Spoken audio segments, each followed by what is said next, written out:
we shouldn't be fearful of our police. We shouldn't be fearful of the systems in which we live in. But it is hard. Like it's because it definitely is. But when you exist in a society in which the laws deem it that you are not worthy of living in that society and you should be removed from that society, like you can't help but then feel like it's just a wrong law. It's just a wrong law. It's just that law is just wrong. It's just. But then you'd hear people then say like, "Oh, well, why don't you give up cannabis?" Like that. That's the one that always gets put to me. Like, and why don't you just change, Martin, who you are to fit this society? Because this society is so great over here, and look, we have everything solved over here, Martin. Exactly. But do you really have everything solved? I mean, what's stopping you from walking on the road getting a heart attack tomorrow? No one has any control to protect you, really, when it comes down to it. They don't. I mean, they'll say they will, and in certain scenarios, they might be more effective than other scenarios at responding to incidents, but there's nothing to stop someone from hitting you in the face, walking down the road from There's nothing. There's no deterrent. Like, people are not rational when they conduct such crimes. So you can't say, well, if we made such and such a, we throw the book at them and make it like such a crime that we lock them up forever. That's not going to go through their mind. They're not rational. People are not rational. That's just it. Like, so I guess, when I use cannabis, though, I'm definitely acting rationally. Yeah, I agree. There are certain there are certain laws that you break where you are rational and you understand the rationale behind the law and what could happen to you and the punishment, and you still do it, and that is still a rational decision that is definitely lucid in your mind, and you are doing this day in, day out. It's not an accident that you might be consuming or carrying cannabis, which you shouldn't be doing in the eyes of the law, but you do it anyway.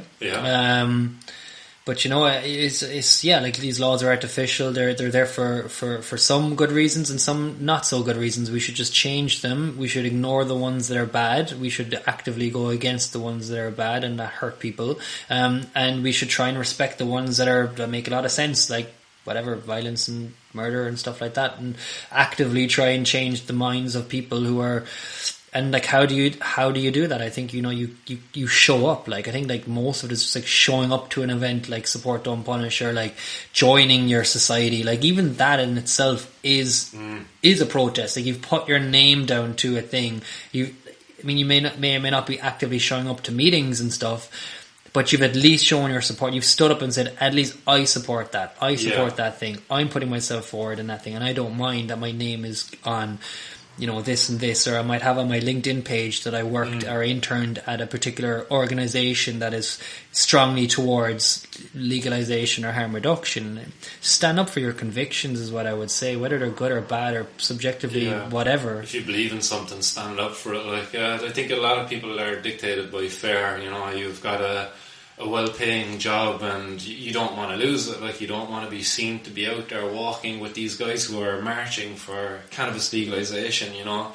Like, I know a few people who won't like Facebook posts because they have the word cannabis in it or something, or they're from a source that is pro-cannabis, or I wonder, maybe they have something to hide. Maybe they're just they're hiding the fact that they're consuming or that's growing. What they're hiding. They're hiding who they are, but it's because of fear of being targeted, of fear of losing their job, their livelihood. Yeah, and again, like, you should be prepared to lose if you don't wake up in any day of the year and say, like, to yourself, I am prepared to lose everything.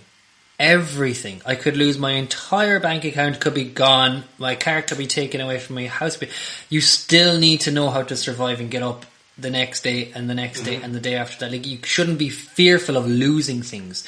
Nothing in this world is yours. You don't possess it. You will lose it all at the end of the day. Don't be scared of losing it, being at rock bottom. It's like, well, what is rock bottom? If you have your health and you're smart, you have your education, it doesn't matter if you lose your job because you stood out against something. You never ever you weren't honest with yourself. You shouldn't be working there. You should not have been working there. How much harm are you putting on yourself and the relations around you by lying to yourself?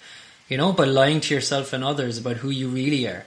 That's the danger and the harm right there, not the money or profit that you might lose, the potential. And then there might be another industry that sets up and it pays you even more money because, guess what? This is a recession-proof industry in the United States. People are queuing out the door trying to get access to cannabis. In Spain, People are growing cannabis on their balconies. They're growing cannabis in their gardens. They have no fear. They don't fear the police because they stood up for themselves and they did this, and it's as simple as that. It took years and years and years, but they never stopped. They never stopped, and they kept going. And it wasn't really for them; it was for their children that they did this for. It wasn't really for them.